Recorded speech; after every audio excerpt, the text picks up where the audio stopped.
El podcast de hoy va a ser sobre el párrafo y vamos a ver cómo crear párrafos que sean completos, que sean coherentes. Hay un error típico, que es el primero que vamos a hablar, que es confundir lo que es un párrafo con lo que es una frase y usar frases en lugar de párrafos. Veamos lo que es la definición de un párrafo.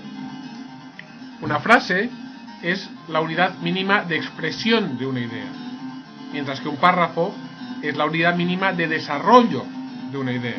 Por lo tanto, un párrafo no solamente expresa una idea, sino que además la desarrolla. Podéis pensar que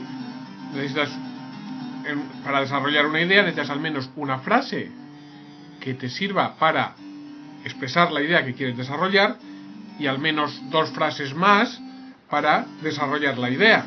Por lo tanto, un párrafo debe consistir en general de 3 o más frases. Hay excepciones. Por ejemplo, podéis ir al trabajo de Hamming que leísteis al principio de curso y veréis que hay algún párrafo de una sola frase, pero veréis que son párrafos muy especiales con un objetivo muy concreto. Bien, un párrafo, por lo tanto, hemos dicho, consta de dos partes: el tema, que es la idea a desarrollar, y la discusión, que es el desarrollo mismo de esa idea. Veamos para empezar un ejemplo.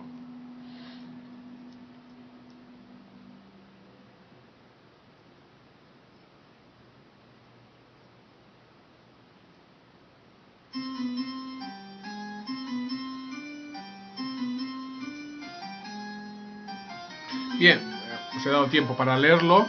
Veréis que aquí tenemos un párrafo de 3 frases y la primera frase en este caso es el tema. En el tema vemos que vamos a hablar sobre los datos de tipo real, que puede ser responsabilidad del hardware o del software o de los traductores de lenguajes. Vemos que la segunda frase habla del hardware. La tercera frase, en cambio, lo que habla es del software. La primera frase muestra el tema. Datos de tipo real pueden manejarse por hardware o por software, y después las otras dos frases lo desarrolla, una para el hardware, otra para el software. ¿Qué tipo?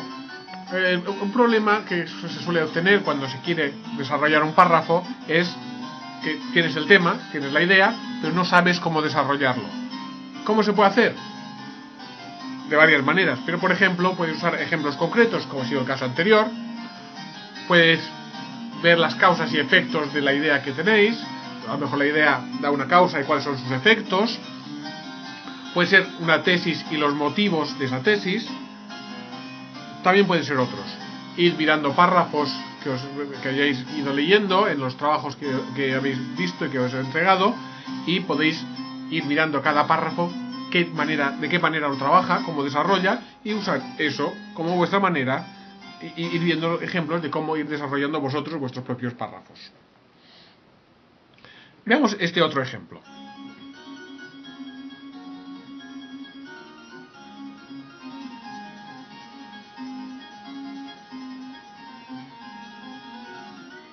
En este caso vemos que si buscad a ver cuál es el tema y cuál es el desarrollo, supongo que os habéis dado cuenta que el tema acaba